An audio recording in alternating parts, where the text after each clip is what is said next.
Welcome to the Compassion Podcast, brought to you by the Global Compassion Coalition. In this episode, best-selling author Gretchen Rubin and GCC President Rick Hanson will be in conversation about how we can tap into our five senses as a path to a happier, more mindful life.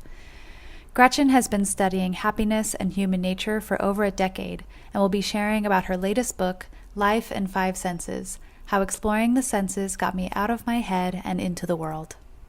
You know, you're a very experienced public speaker, interviewee. You've been doing this a lot. And I'm just kind of wondering, and I'm also putting myself in your shoes, what you do that is sensory to ground yourself in those first few breaths or minute or so, or as you kind of get ready to be present in a presentation environment like this one. Right?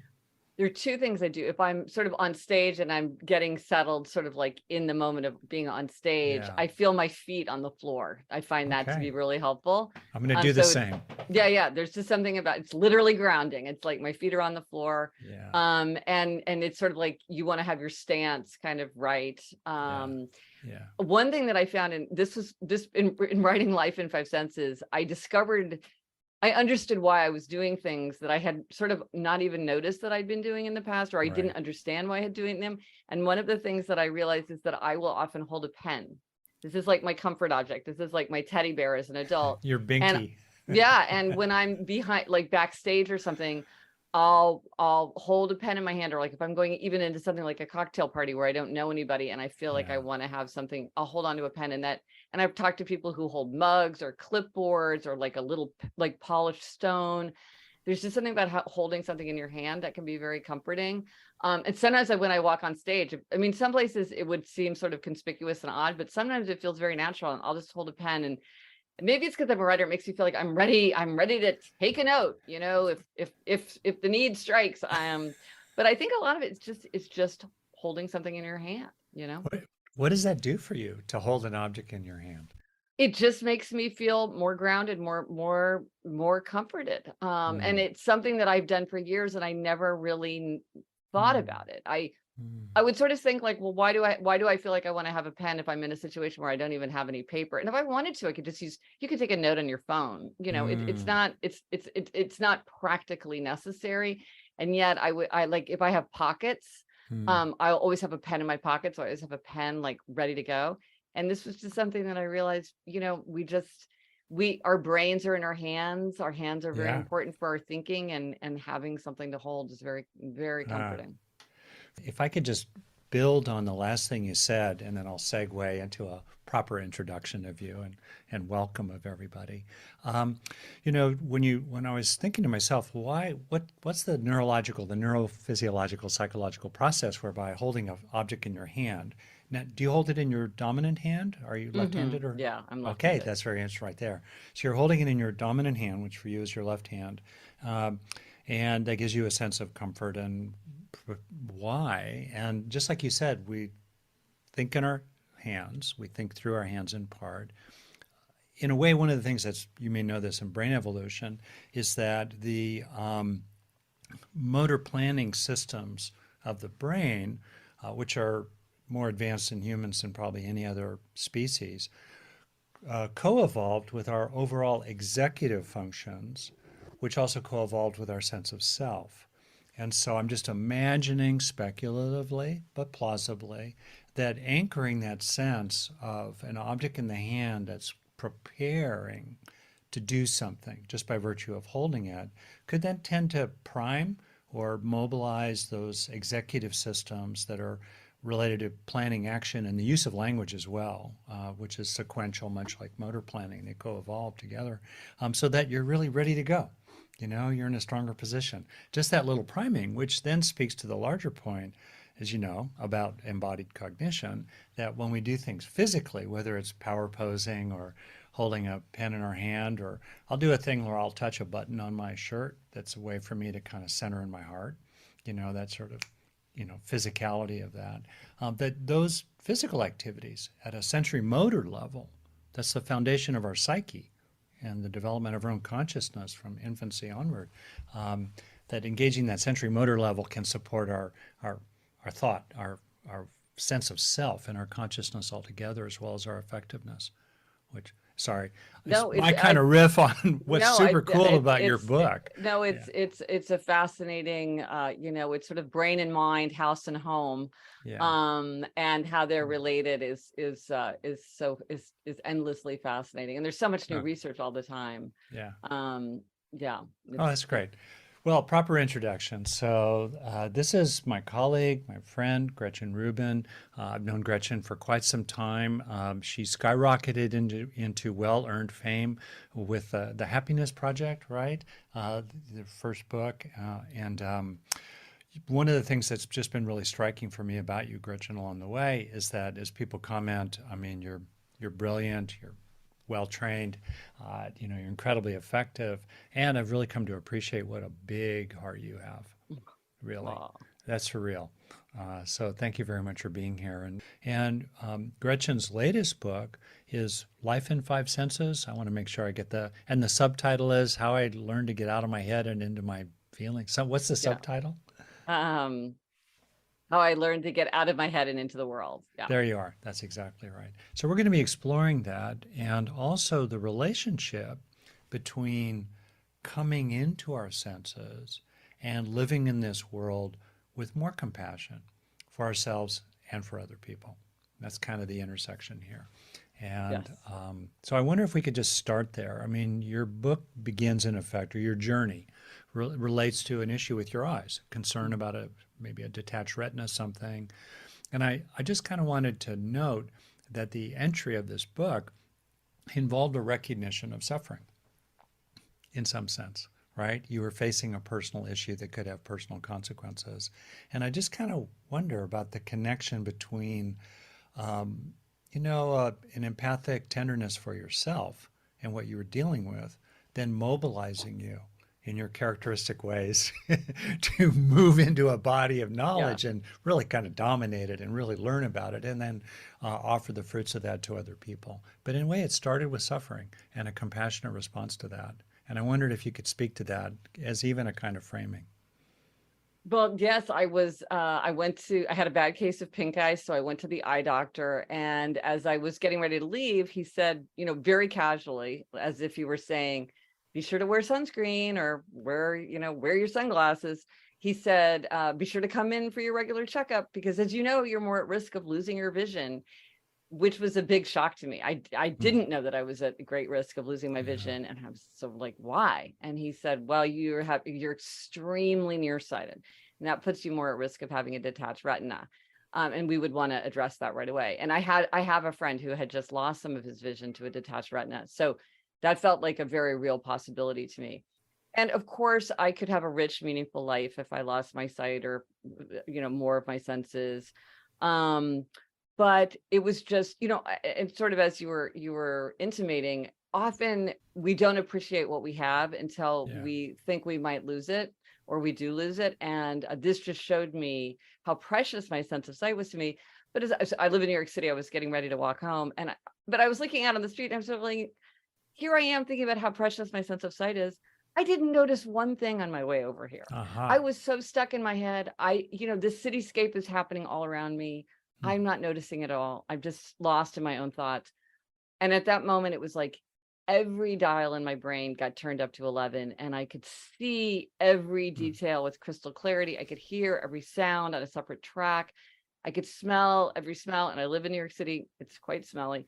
It all was just rushing over me for my whole walk home. And I realized this is happening all the time. There's nothing special about it. It's just that I'm paying attention. And yet it's kind of this transcendent, almost psychedelic experience because I'm just really awake to it. Yeah. And that's what showed me like this. I've been studying happiness for such a long time. And yet I knew there was something that I was missing. There was a piece that I was overlooking. And I realized that this is how I could connect with myself. And just as important, how I could connect with other people through my five senses. So that's how, it was sort of compassion for myself and for others. That's great. So I have some kind of big picture questions for you, but I thought we could start by a few examples of some of the things you investigated Mm. related to senses. There's a ton of fascinating detail in your book, and I have to say, as someone who's cranked out a few myself, you write so well. Oh, well, You thank you. write so well. You really do. This way Thank of you. weaving together personal story, fascinating information, this kind of friendly voice and perspective that again and again and again translates into practical action. So it's kind of Oh, well, you're hitting thank the you. trifecta or quad, Okay, thank you. whatever, of writerly skills. Yeah. Okay, so some examples maybe related to some of your senses of some of the specific things you explored and some interesting things you found. I don't know, maybe smell or some other Mm. things you found, and then we'll kind of pop up to maybe some big picture perspectives. Right. Yeah. Well, I went into one of the things that was really interesting to me, and again, this goes to your central theme of compassion, which Yeah. is that a lot of us have certain senses that we appreciate more and certain senses that we neglect Aha. more. Yeah. And so with an appreciated sense, like you turn to it for comfort and pleasure, you use it to engage with other people, you like to learn about it, you like new experiences. With your neglected sense, you sort of, you're not paying much attention to it. And it's good to know your neglected sense because that's where you have low-hanging fruit. This is where Mm. you have a lot of things that you can try and do that you haven't been tapping into because you neglected. And if people want, I now have a quiz after I handed in the book. I was like, I got to make a quiz. So if you go to GretchenRubin.com/quiz, you can take a quiz and it will tell you your neglected sense, which again, and That's give right. you ideas for how to harness it. And Super we're going to fun. include a link Yeah. to that in the notes here Good. and It's also in the YouTube broadcast. yeah. A It's lot of super people are fun. watching this through YouTube or Facebook. Oh, okay. Yeah. So it's very easy to, it's like 9 questions, super, and tens of thousands of people have taken it. Yeah. But what I found is, so I really appreciate the sense of smell. That's one of my top, most appreciated. But for a lot of people, they don't really think about their sense of smell. And this is like traditionally in the West, it has been considered kind of like a bonus sense, kind of like a nice to have sense. But sadly, I think because of COVID, people really, I think a lot of people either lost their sense of smell themselves and with it kind of their sense of taste, or knew somebody who did and realized like what a loss it is, like what a central aspect of our sense of vitality and engagement the sense of smell is. And I love the sense of smell. So I love perfume, and the more we know, the more we notice. It's like once you start studying bird watching, like you see so many more birds. So I took a perfume class because I thought, oh well, if I really know what I'm smelling, I'll appreciate it more. And one of the things I learned, and this is something people can try at home, which is, how with our ears, we hear slightly different and that helps us like locate sounds. Right. With our eyes, we see slightly different and that gives us, depth perception. Well, with our nostrils, we actually smell slightly differently with our 2 nostrils. And if you go like this and go like this and smell something like a jar of pickles, you just something with a strong smell, you'll see it smells slightly different on one side and the other. And so if you see, kind of, experts waving something below their nose, that's why they're doing it. It's so that they really get the full intensity from both nostrils. So this was the kind of thing that just enchants me because I'm like, or if you want to increase your sense of smell, you get your blood flowing, run up and down the stairs a few times, do some jumping jacks. And this is what smell experts sometimes do to like give themselves so I don't know, it's like you're getting ready to have Thanksgiving dinner and you're like, I really want I want this to be, the best possible. Get that blood flowing to your nose. Jumping jacks before the turkey comes the out. whole family, let's all do it. We're going to appreciate this turkey. Just noticing this, the smells of the people around me, the smell of shampoo and the smell of toothpaste and all the little smells that we associate with people. Interesting. What's your neglected sense? So my most neglected sense is taste. And here's the fascinating now. It's counterintuitive because smell, taste, seem, but yes, right. Exactly. Yes. And here's what's interesting now. And I'm not saying that this is scientifically proven because of the selection bias, but now that tens of thousands of people have taken the quiz, one thing that has surprised me is that in terms of what sense is the most neglected, it's very evenly distributed, surprisingly to me. But when it's looked at most appreciated, the 2 most appreciated sense really dominate. And that's taste and hearing, which are my two most neglected senses. So it's interesting, like when I say like, oh, I'm stuck in my head, I truly am less tuned into major sources of pleasure for other people, because those score very high for other people. So for me, I had a lot of low-hanging fruit with taste, because I'm one of these people where I eat the same foods every day. Like I'm very unadventurous. I didn't use it to connect with other people. So I had all kinds of fun tapping into my sense of taste, because I hadn't really thought about it much. And now I get so much more. I evoke memories, and I've connected with other people, and just delight in the sense of taste so much more now that I've really focused on it. Have you found any kind of correlation, let's say, between primary sense and also neglected sense and personality types or temperaments or ways of being in the world? I don't have the big data that I would need to sort that out. Just observing that. Right. But, but it's interesting that you say that, because I don't know if people are familiar with my other the kind of quiz, or my my personality framework, which divides people into 4 tendencies. Again, you can take that quiz at gretchenrubin.com/quiz. That divides people into upholders, questioners, obligers, and rebels. What's interesting to me is, in my observation, that is hardwired. You're born an obliger and you stay an obliger. You're an obliger at work and you're an obliger at home. That's just part of what you brought into the world with you. But with the neglected sense, this is something that really changes over time. And I've spoken to many people who will say, well, I used to really be tapped into my sense of hearing as a young person. I played music, I listened to music, I went to concerts. But ever since I've had kids, I've just completely put that to the side. And so it's kind of interesting to notice, well, maybe it's not the season of your life to appreciate that sense, but maybe this is something where you can think, okay, well, I can't go to a concert because I can't get a babysitter, but I could make more of an effort to listen to new music, or to play music when maybe right now I'm not playing music, so that I can or maybe I could practice guitar again, for 10 minutes a day, and bring it back in. Because if you enjoyed it at one time, you'd probably enjoy it now, even though the circumstances of your life had led you to neglect it right now. So I think that is something that is very affected by experience, circumstances, time. So we can learn. We can learn Absolutely. to come to our senses.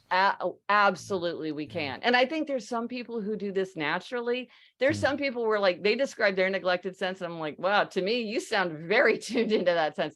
They score very high in kind of sensory awareness. And then I think there are people like me where we just get up in our heads and we don't see the ocean because we're thinking about our to-do list, or we're not. And so I think for some people it's more effortful.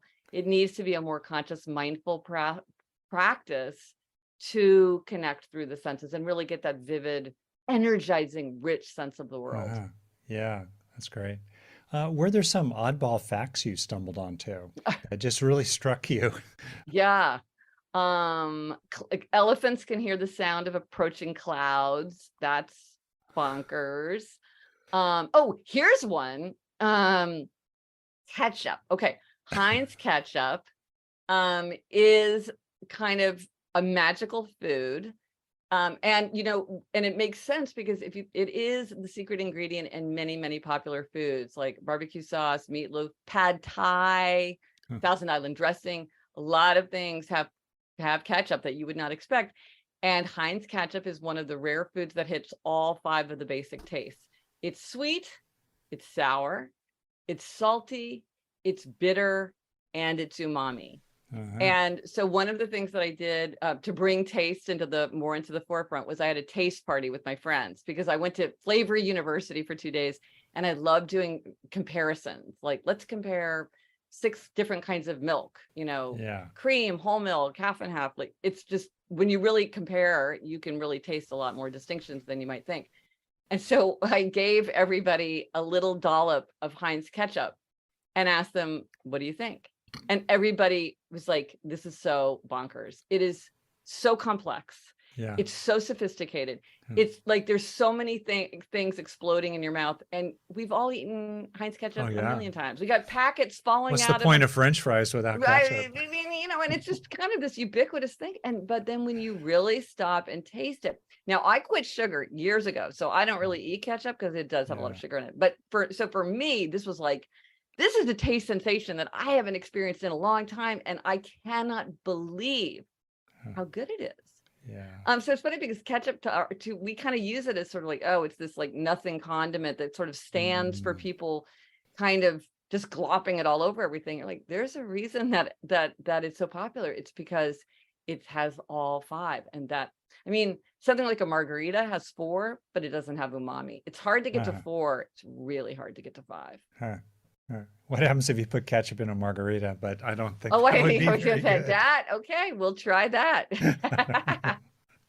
Put it in the blender and see what you Ketchup and got. tequila. I've never heard Yeah. of that together, but You know what though? I bet I would give it a shot. You know what I mean? It's like a weirder thing. But yeah, you know, who knows? Is that a bloody, maybe it would turn into a Bloody Mary. Yeah. I don't know. Did you bump into any kind of, I guess blocks, obstructions for particular people or kinds of people related to particular senses? Well, yes, and this is very interesting because this also came up with a neglected sense, which was that for many people, they reported to me that they would deliberately neglect a sense. Like for Yeah. them, it was very effort. They were doing it on purpose. Like for instance, the sense of smell. For some people, it would trigger migraines or allergies, and so they would very deliberately turn away from it. Or somebody was saying how her sense of touch, she very often did not like things that had a sense of touch, so she couldn't use like a water pick because the vibrate, that just gave her the heebie-jeebies. And so some people sort of deliberately turn away, but then often what I would suggest and what they sort of figured out on their own is like, okay, well, maybe certain kinds of smells can give you a migraine, but certain kinds of smells don't. And so maybe you can walk on the beach and really enjoy the smell of the seaweed and the wind and the ocean and the sunscreen, and that's okay. Whereas like if you're in a grocery store where there's a lot of, you know, kind of intense smells, like there you're sort of like, okay, I don't want to be like inhaling deeply because that might cause me an issue. Another thing is that, and this I didn't see coming at all, was for some people, if they really, really use a sense a lot in their work, they tend to neglect it in terms of like, it's not that they're not using it, but they're not turning to it for comfort or pleasure or exploration or connection. They're just using it in a very workmanlike way. Like I talked to somebody who was works in Hollywood as a producer, and she said, all day long, I'm watching, editing, evaluating. And she's like, but when I go home, I want to just listen to music and have my eyes shut. So it wasn't that she was neglecting it in terms of not tapping into it, but she was using it as a tool. And so she didn't want to turn to it for pleasure. And so that's an interesting distinction that hadn't really occurred to me until I started hearing from a lot of people who were, you know, working through their own responses. Yeah. On the practical side, as I kind of imagine my way into this myself, to become more into the senses, I'm imagining that there's the aspect of bringing attention, simply bringing attention and sustaining attention, and then enjoyment, and then finding enjoyment, the two together. Yes. So can you build on that? No, I mean, it's all happening. It's just that we're not paying attention to it. And so the big challenge is, how do we stay alert to it, mindful of it, because what's familiar is easy to ignore. And so we need to find ways that suit ourselves. And one of the things, the book is full of all the things that I tried, but what I like is when people are like, oh, I got this idea, like you did that, that's not interesting to me, but I thought, well, I'll do it this way. Because what I do is not that important. It's more that it's just to spark other people's imaginations where, well, what sense do they want to tap into, and what kind of thing sounds interesting to them. I mean, one of the things that I did was to keep a 5 senses journal where each day I would write down just not even like my favorite experience, but just a notable impression that I'd had. And that is because, you know, it's easy to feel changed. It's harder to stay changed. And I was like, I need something that is going to constantly remind me, pay attention, stay mindful, don't go back up into your head. And so this practice of every day writing it, just like a few words, like movie theater popcorn. We all know that smell, and Oh, it's I'm like, tasting it right now. right. Num, num, And so I num, just write num. movie. So it's not like I like it because it's a way of of keeping a journal Yeah. that is quick and easy, and yet has that feeling of sort of taking note, helping you to be mindful of your experience. And also, I don't know, I imagine many people on the call keep gratitude journals, and I have to say that I am the rare person who studies happiness who was deeply annoyed by keeping a gratitude journal. It did not work for me. But it turns out this is kind of a form of gratitude journal, because you really do feel like you are paying tribute to the beauty of the world. You're like, movie theater popcorn, I see you, I recognize you, you are precious to me. So I found that it was kind of a backdoor way to keep a gratitude journal in a way that, because for whatever reason, I do not like that as a tool. Yeah. Even though many people love it and swear by it. So this turned out to be a way that worked for me and helps me stay tuned into my five senses, for sure. Yeah. I'm really struck by this sort of paradox of using verbal reasoning, intellect, cognition, right, analysis, to move beyond it, to use the head to move beyond the head, in other words. And I think about our culture very A much that, Cohen, for sure. yeah, uses the head and is stuck in the head. And we become trapped by our strengths, right? We have such strengths with intellect, reasoning, control, verbosity, and so forth. And then how do we use that wise view, let's say, to move beyond the words, to move into the lived experience moment by moment by moment? It's interesting that, in other words, intellect is a vehicle.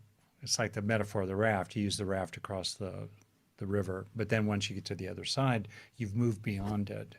And so I kind of wonder if I could ask you a personal question, not that I haven't been, in a global way, are you less in your head these days? Are you Oh, less in the stream absolutely. of intellect and more in the stream of sensing? Absolutely. Yeah, I will find myself just sort of, and I do it sort of unintentionally, but when your attention is captured by something, like, you'll often stop, or without even realizing it. And I will realize that I've sort of stopped in my tracks, and I'm just sort of paying attention in a way that I never used to do. So that's interesting.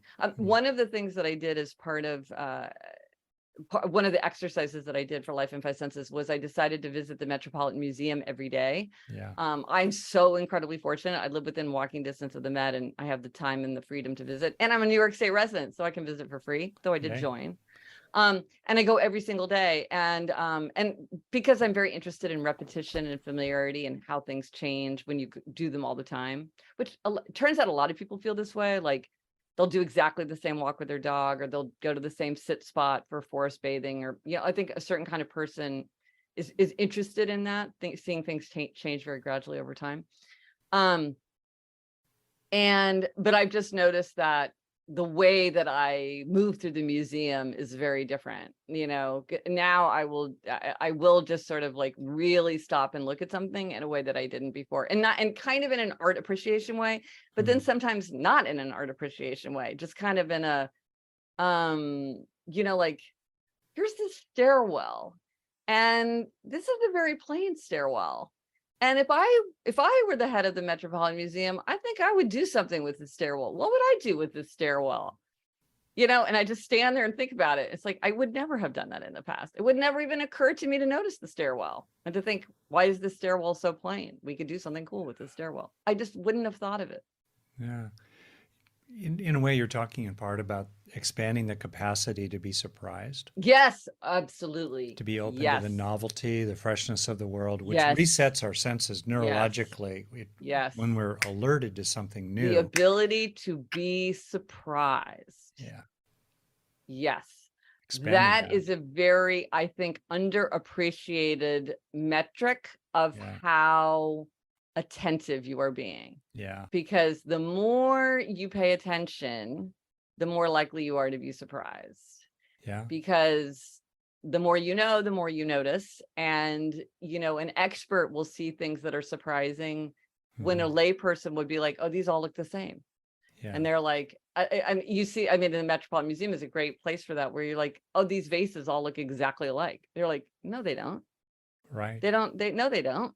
Yeah. Or same thing with bird watchers. It's like a bird is a brown bird is a brown bird. And they're like, what are you talking about? They're completely different. Yeah. I'm surprised. I'm surprised that this bird is here in Central Park. It's like, it doesn't surprise me, because why would it be surprising? And so, I think the ability to be and it makes the world so much more interesting, but you have to be paying attention to be surprised. Yeah. As you know, sensory activity, particularly touch, that sense, including internal touch, interoception, is really foundational to emotion and being more in touch with ourselves kind of globally. So I just kind of wondered also, have you found that as people become more attuned to their senses, that they become more open to the rich tapestry of their emotional experiences? What a great question. I do not know. I would be fascinated to hear from people. I've heard from a lot of people reading the book. They haven't mentioned that specifically, but now I want to pose that question. I think it's definitely true for me. I hadn't thought about it, and I hadn't linked those two things together as directly as you've put it. But now that you say it, I can't believe that I haven't been thinking about that. That's a really, really interesting, valuable question. And I think that is true. I just think and again, we constantly use these metaphors from the senses. So the more in touch you are with the world, the more in touch you can become with yourself. Absolutely. And with other people as well. So no, I think that's I hadn't thought about it, but I think it's absolutely true. That's interesting. Just to build on that, I'm a longtime therapist, as you know, and just the difference between reporting on our interior compared when we're talking with other people, like a dispatch from a distant battlefield from some journalist, right? Reporting on our interior is so different from feeling it while you say it, experiencing it while you communicate it, right? Yeah. And sensory awareness, especially, interoception is really central to being able to communicate in that way that can feel more authentic to other people and more integrated to oneself. Yes. Yeah. Well, it's interesting also on the subject of compassion, which, you're such a thoughtful observer and commenter.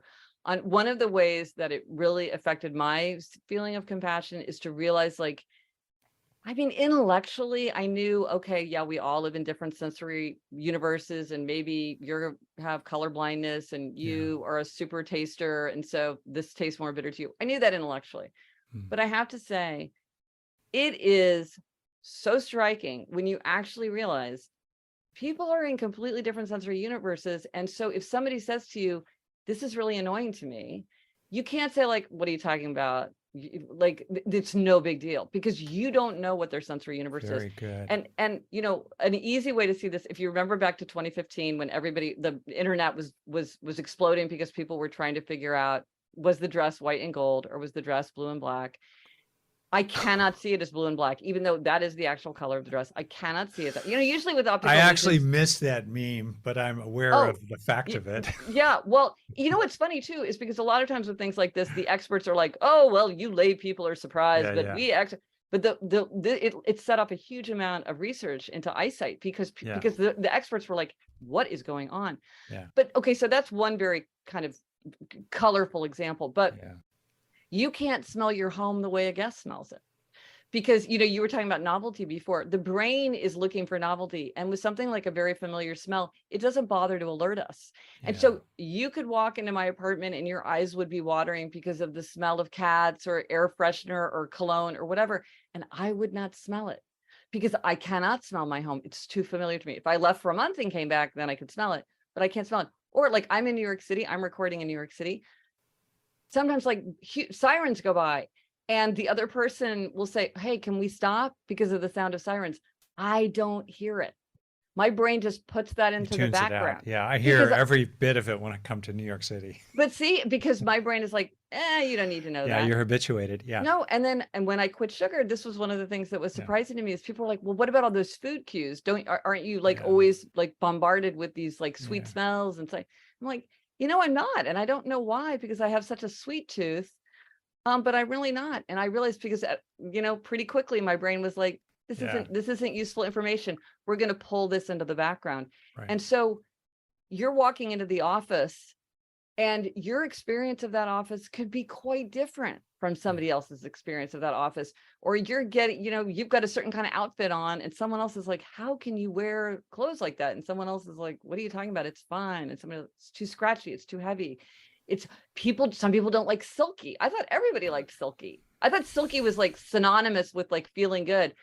People they're like, it gives them the heebie-jeebies to feel people something vary. silky. Like, I think I can People out my wife in vary. this regard. There's actually a genetic variation in which literally some people are really annoyed by the sound of other people chewing food. Oh, my daughter has that. Yeah. Yeah. What's the word for that? I have no idea. Our daughter Yeah, also like detests the smell of beyond. mayonnaise and bananas, and but it's real. It's very real. Okay, so how did you think? Let's apply this to familiar people, right? So Yeah. one of the charming parts of the book is you talked about creating kind of a profile of your husband. So what Yeah. happens when we turn up the sensory gain, Yes. in effect, the receptivity to keep people in our lives? How to do that? And does that lead to greater empathic attunement with them, which can open the heart? Absolutely. And, this is the most important thing. I mean, of course, if you had to pick one thing that is the crucial aspect of a happy life, it's relationships with other people. Uh-huh. And I went into this thinking like, oh, I can use my five senses to like engage more deeply with the people I love. And I was just so astonished by how effective it is. And you're right. One of the things that I did, which I highly recommend, it's super creative. It's very thought-provoking. It makes you feel so much closer to someone, is to do a five senses portrait of them. So I did a five senses portrait of my husband. And it's one of these creative projects where it's pretty easy to execute because you just write like seeing, hearing, smelling, tasting, touching, and then write down 5 notable memories or associations. So it's easy to like do it as a creative project, but it takes a lot of thinking. So you have a lot of creative satisfaction. And what it did is like, because one of the superpowers of the senses is to help evoke memories, because there are memories that we have, but we haven't tried going looking for them. So we haven't like brought them to the forefront of our minds. And by really going back, when we first met, when we were in law school together, when we were first married, when we were on that trip, what about our honeymoon? Like really going through all of those things. It just woke up a bunch of memories of my time with my husband in a way that was really beautiful. And then I could give it to him and say like, it's like you feel seen, you feel heard, you feel tasted, you feel touched, you feel smelled. But what's even more interesting to me, so I have the podcast Happier with Gretchen Rubin, and my sister and I, my sister's my co-host, we talked By the way, about it's a this. phenomenal podcast. Oh, well, and thank it's so you. charming to listen to both of you. Thank you. And what a great balance. So yeah, super duper, highly recommended. It's fun. We so enjoy doing it. So we talked about this five senses portrait on it. But what was interesting to me was how people took it in different directions depending on what they wanted. So a lot of people used it for someone who had died. Because they're like, I want to hold on to those concrete memories. Yeah. I want to keep them vivid in my mind. What was the name of my grandmother's perfume? What was the smell of the backyard after my uncle mowed the lawn?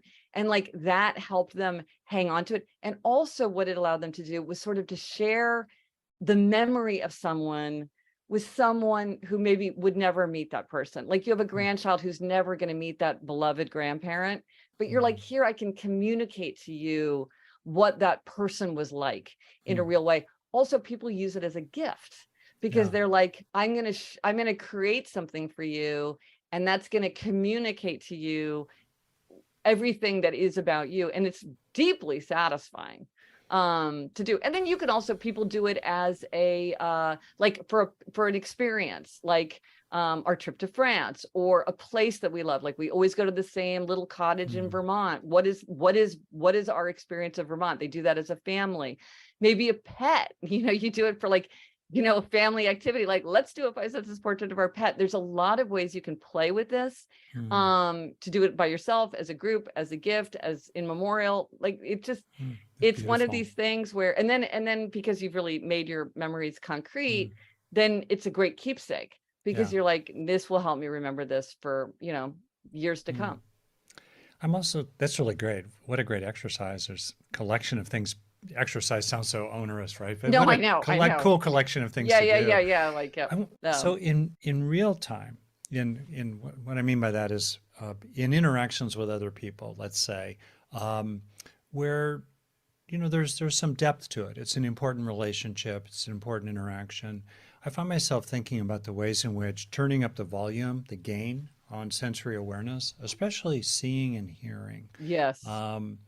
can really bring in a lot of information about what other people are actually experiencing. The Mm-hmm. little micro movements around the eyes and the corners of the mouth that are very expressive of emotion and very revealing, that last like fractions of a second, or the subtle drop in tone at the end of a sentence. Things like that can really deepen empathic awareness and attunement in real time of another person, which then is, of course, a opening in the heart and becoming more Mm-hmm. connected and supportive of them and potentially compassionate. And I just kind of wondered if you started to expand your superpowers in that regard in important relationships so that you became increasingly empathic in real time with other people. I absolutely. I think that's so true. And again, it's one of the key ways by being more open to that information and more Yeah, observant, then we have a much more we can be much more attuned to what might be going on with somebody that they're not yeah, like explicitly telling us. One of the things, like I noticed, one of the things, just observing my husband more closely, like yeah. he has this thing that he would do. He would like look at himself in the mirror and kind of pat himself on the chest in the morning. And that's like, okay, Jamie, you got this. We got to go. And Huh. I had sort of, again, I'd kind of unconsciously noticed it, but not really noticed it. And then it became this incredibly endearing little Yeah. habit that he had. Huh. There was like his little, pump up movement. And, I'm like, yeah, that's, well, you know what? It's kind of like you saying that you touched the button of your shirt. Yeah, It's like yeah, kind of his version of that, yeah. which is very interesting. But for me, I think the biggest thing, and well, touching too, one thing I found is that if you're touching somebody when you're having a difficult conversation, either because it's annoying or like you're doing scheduling or it's painful, that if you touch someone, if it's appropriate, of course, like if your knees are touching or you got your hand on someone's back or you like, it will instantly like make it so much more attentive and attentive Mm, and yeah. attentive. Just that little touch. You were talking about that earlier, like how wired we are for touch. But for me, it was really about hearing. It was really about listening, because of all the things that we do with our senses, especially our sense of hearing, listening to other people is one of the most important. And I had a long way to go. I did a manifesto for listening, which was all the things that I felt like I needed to work on with Mm, my own listening to help me become a better listener. I always feel like if something's important, it's good if I crystallize it into some kind of list or manifesto or aphorism or something. So I did this manifesto for listening, and it's really made me a much more effective listener mm. because I really kind of crystallized in my mind what are the best practices for me. Like one of the things I do, maybe you have this too because you're a big reader, is when things got like fraught. If I felt like a conversation was fraught, I realized that I had a habit of, I would jump in and suggest a book to read.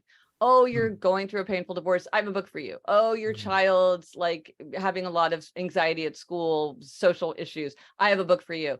And I realized this was my way of staying on topic, but moving it into a safer, less Yeah. vulnerable Optimal place. distance. It was a distancing mechanism for sure. Yeah. Absolutely. And I realized, okay, send an email later because I can't resist making a book recommendation. I can send them an email later, but in this moment, Mm, stay in the moment, yeah. listen, paraphrase, all the things, and allow that moment, allow for awkward silences, allow for pauses, allow for difficult emotions to fill that space instead of Yeah. leaping in and saying like, here's a reading list for you, which it was a way to redirect. Exactly. It was a way to distance. And Yeah, it's a it's combination not of useful. connecting but Yes. distancing at the same Yes, time. right? Yes, Which was it's actually like if I had tried to come up with that solution, I don't think I would have been so clever, but my unconscious mind figured it out, right, right. because we do have this, it is hard to be compassionate. It Yeah. is hard to listen. It is hard to be present with somebody in their pain. And so really thinking about listening is a way to make that effort concrete, Yeah. so that we can really do a better job. Yeah. Um, so 2 points. One, I'm just really struck by your courage in this. I mean, casting loose from the familiar moorings of your normal MO just how you normally are. And, there's something very exploratory in so much of what you're doing. It takes courage to do that. And, I just want to acknowledge that about you. And also it's your example is an invitation to others to just try stuff, explore. You can do it. Go out. It's great. So here I want to ask you, the nature of sensory experience is that it's receptive. It's that which is given to us. And we're so trained in our culture to be constantly instrumental, going out into the world to affect it, to be the cue ball that's whacking, the 8-ball and other balls on the table. And I think about you as a person, someone who's highly instrumental, very oriented around sort of getting things done. And I wonder about the corrective of sensory awareness in a broad way for people to shift into, or the way I would put it, it's not either or, is to be more inclusive of the receptive dimension of living, distinct from the future-focused, instrumental, often pressured dimension of living. Yeah, I think you're absolutely right. I mean, one of the things is the present. Like, I think many people want to be more to appreciate the moment and to be more present in their lives. And the senses demand that. You can't bookmark it. You can't save it for later. Like, it's happening right here, right now. And you need to experience it right here now. You can use it to evoke memories, but what you're experiencing now will take you into the moment. So I think it's really helpful in that way. And I also think that a lot of times I find that there might be an aim, and it's not that I don't want to achieve that aim, or I don't think it's a good idea, but it's too abstract. Maybe it's even too transcendent to kind of figure out how to make it happen in my own life, like starting tomorrow, like appreciate the moment, or be more present, or be more mindful. It's like, it's not that I disagree with that. It's just like, okay, well, what would that even look like? And what I like about the 5 senses is they feel so vivid. They feel so concrete. And the thing that's really surprised me about the 5 senses is that it's like a universal tool. This is like your Swiss Army knife for being happier, healthier, more productive, more creative, more mindful, more compassionate. With just about anything that you're trying to do in your life, there's a way to use the 5 senses. And even things that seem to be kind of pointing in opposite directions. So if I said to you, I need to calm down, I need more serenity, I need more calm, you can use the 5 senses for that. And I think you can instantly think of a lot of ideas of things you could try. But if I said, no, I need to pump up, I need more energy, I need more vitality, I can think of a lot of ways to do the 5 senses. If you said, I need to be able to sit down and just like focus on kind of unwanted tasks, you can use the 5 senses. But if I said, no, I want to spark my creativity and my imagination, you can use the 5 senses. I want to connect with other people, you can use the 5 senses in the present. That's really true. I want to connect with them in the past, you can use them to connect with them in the past. And so it's kind of, but it's concrete. And when you say to people, well, can you think of 3 things you might want to try? Because we know the senses, it feels possible, it feels exciting, it feels fun. You don't have to take a class if you don't want to. You don't have to learn how to do it. You don't have to buy any equipment. Like, you could just like walk through the kitchen and smell a bottle of almond extract. You could walk into a hardware store and be like, I love the hardware store smell, and but you can think of that, or it's just that there's an immediacy to it that I feel like it unlocks the sense of possibility for like what we could do differently in a way that sometimes you're like, I don't really know what I would do to appreciate the moment. Like, what would I do exactly? It's like using the 5 senses, you probably have a lot of ideas. Right. A great path, great teacher. I still want to bang on a little bit this aspect of receiving, because I think that's actually challenging for many people. And as a Buddhistic kind of person, I reflect a lot on impermanence, right? And there's this quality of impermanence that's involves a recognition of what we're losing, in effect, what is leaving, what is gone instantaneously, continuously.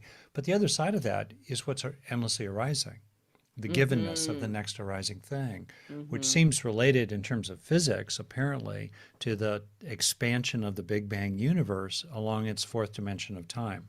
The expansion of time is what continually draws us into the future, necessarily leaving the present behind. That's some deep stuff. But in all that, Is it I all think happening all at once? That's like, no. We're just being pulled into the future. We're being Mm-hmm. continually given the next thing. So Mm-hmm. anyway, I'm just very struck by the ways in which, on the one hand, it can feel kind of scary to move more into that beginner's mind attitude of don't know, novelty, the freshness, the surprise, um, and the leavingness of what's familiar continuously. Uh, on the other hand, our senses can draw us into a very rich feeling of being buoyed and supported by what is given to us continuously, the next sight, the next sound, the next smell, taste and touch, et cetera, et cetera.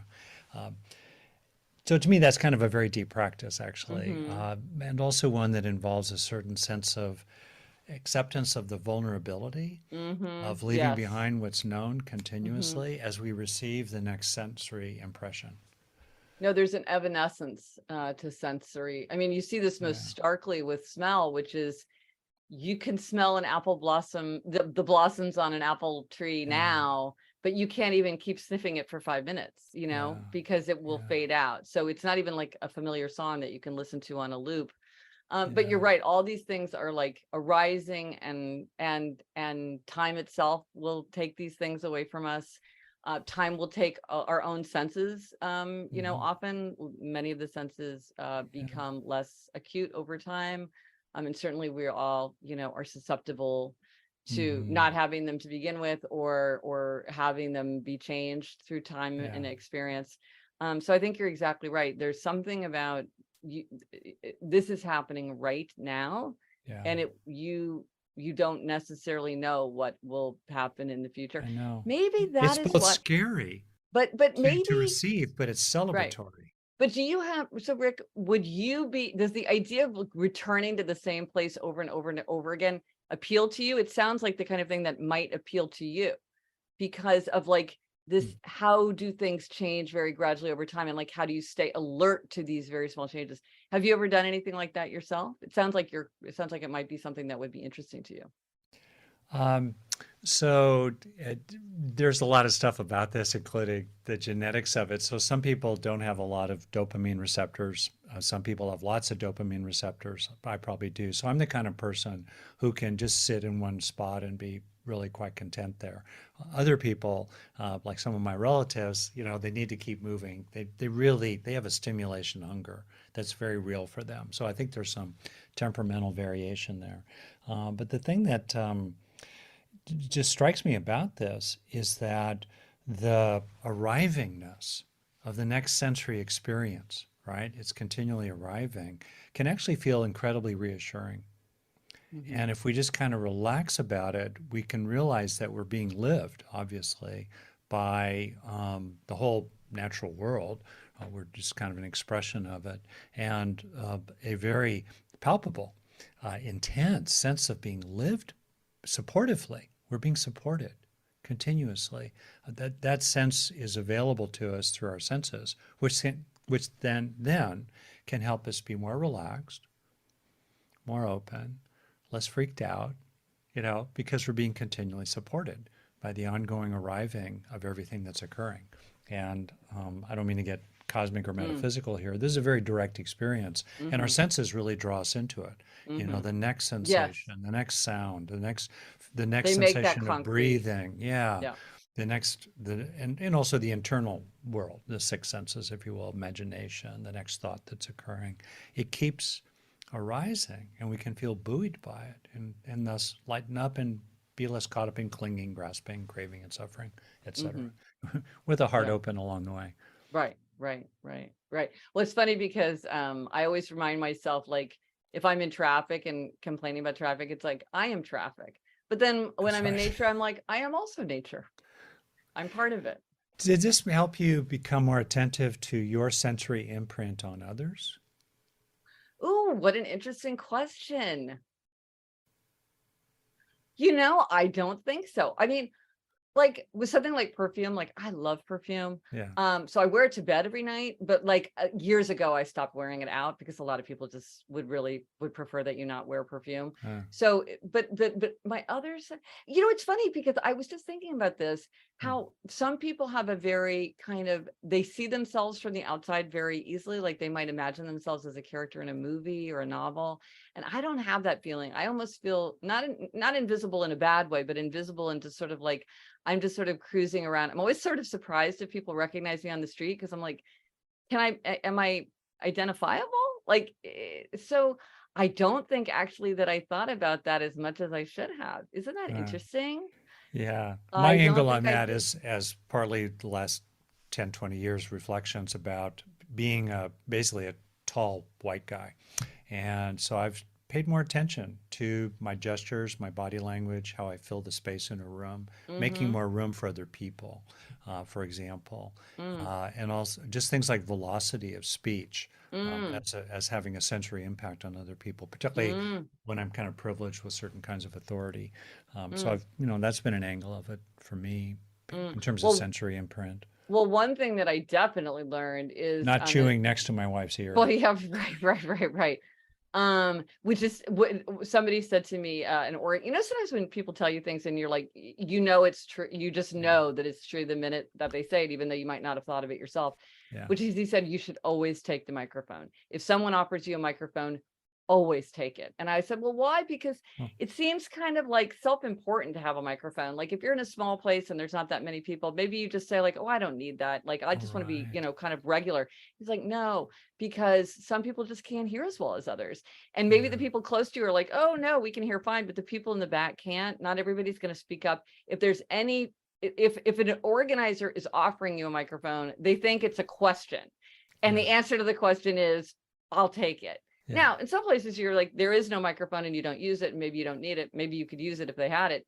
But that's been super helpful to me, because I've been in many situations and it's like, just because you don't think that a microphone is necessary doesn't mean that other people might not need a microphone as necessary. And so this is just one of these little That's things right. where we can show consideration Yeah. for people without And even be really, inclusive. yeah, without waiting to ask or putting them on the Sure. spot to speak up Yeah. for it, or to say like, oh, actually, no, I Yeah. would really like it. But now if I'm in the crowd and somebody says, do I need a mic? I'm always like, yes, use the mic. Even if That's I'm in the good. front, I'm a real front row type person. I can hear perfectly fine, but I'm like, you know what? Yeah. It's just better with a microphone. And so this Yeah. is just one of these small ways that we can just show more consideration for other That's right. people. In terms Once of it's our pointed sensory out to us, impact. Yeah. it's very easy. But it doesn't necessarily maybe occur to you in that. I was thinking it more of like a self-importance thing Yeah. instead Yeah. of a am I being readily accessible thing. I have anxiety, OCD, and have noticed I am hypervigilant, but have also lost the safety feeling from some of my senses. For example, why do I count while washing my hands instead of relying on simply the touch? Any thoughts on this? In other Mm, words, to maybe more generalize it, for some people, uh, a particular sense is associated with trauma or with threat, and so that sense is it's infected in a sense. It's complicated yes. by other things. And I'm wondering what you think people can do to reclaim what's good about that sense Mm-hmm. for themselves, including someone maybe who's hypervigilant. Mm-hmm. Well, I want to just make clear that I'm not going to speak to the OCD aspect of it, because that's obviously like Yeah, a clinical thing that is way beyond my expertise. So I don't want to get over my skis. yeah, But in terms of like sort of generally, like turning to the senses for more anxiety and to create a sense of safety and comfort. mm, Absolutely, this is something where the five senses can be so useful. And this is a yeah, place where you might think about your most appreciated sense, because this is something that is already like coming to you and feels strong and engaging. But then you also might think about your more neglected senses, because there might be things that you're overlooking or that you could tap into in a new way. Like, yeah, you can't smell in the grocery store, but you can smell at the beach. And there's so many. I was talking to somebody who's a therapist who treats teenagers. She was telling me, just to give you a sense of like the range, she was yeah. saying that a couple things that her teenage patients do. One is they will take, like people love weighted blankets. They'll take weighted blankets or just like a lot of blankets and create big heaps of them. And then they'll like curl up underneath them, like almost like a burrowing animal, like in there, and that they feel so safe. And I was like, I've never heard of somebody doing that. She goes, oh yeah, this is like a Mm, teen thing. Or she also pointed out the way teenagers will often like use a lot of lotions and potions, and they'll put makeup on and off and paint their nails and stuff. They were like, this is a way to self-soothe. Touching ourselves is a way to calm us. It's like, I'm a hair twister, and I definitely do it because it's something that helps me feel calmer, because I'm like stroking my own head, and so that's turning into the sense of touch. But the sense of smell, like maybe there are beautiful smells that, and they might not be the classic smells like lavender, because by the way, all of those are associations. There's nothing particular about the smell of lavender. That's just an association, but that association could be very strong for you. So you might think, well, what are some things that when I smell them, it gives me that feeling of safety and comfort? And can I bring that into can I consciously tap into that? Yeah. Maybe it's the smell of baking bread. Maybe it's the smell of, pine needles, whatever for you would associate that. Hearing, also with hypervigilance, are there things like, do you have your notifications turned on in your phone, so it's like beeping all the time? Or do you have like devices, alarm clocks that go off, dishwashers that have an unnecessarily harsh buzz? Like, are there things that you can do just by going through and thinking, are there unpleasant smells? Like, I realized that I had this kind of garbage bag that I was buying for years, and I really disliked the smell, but this was a product that I was buying. Like, why didn't I buy one with the smell I like better? I don't know. So it's like, if you feel like that, maybe take some time and think, okay, how can I take out of my environment things that are kind of sparking my anxiety or my sense of vigilance? And then what are the things that I can add that are going to help support that feeling of comfort and safety and pleasure? And these are unique, because what is comfort and pleasure to you is not the same as what's for me, but that's part of the fun, is identifying those and figuring out ways to bring them into your environment. What a beautiful place to end here. And great question. Gretchen, Gretchen, really grateful for you. Thanks for your support of the Global Compassion Coalition. Thanks for being part of this. I heartily recommend your work. I really mean what I say here. It's just chock full of value. The density of value per page, whether it's the charm, the entertainment, the intellect, the practical takeaways, all of it, very high density. Anyway, it's been really fun to talk with you about this. And I've so enjoyed it. Yeah. Thank you for everyone who joined in the conversation. And thank you so much, Rick. And thank you for all the work that you're doing to put more compassion out into the world. It's so important. And it's not easy. So we all appreciate all your efforts. Oh, thank you. Thank you. Thank you. Thank you. This podcast was brought to you by the Global Compassion Coalition. To access more content like this, as well as resources integrating compassion into your daily routine, make sure to subscribe to this podcast and visit our website at globalcompassioncoalition.org.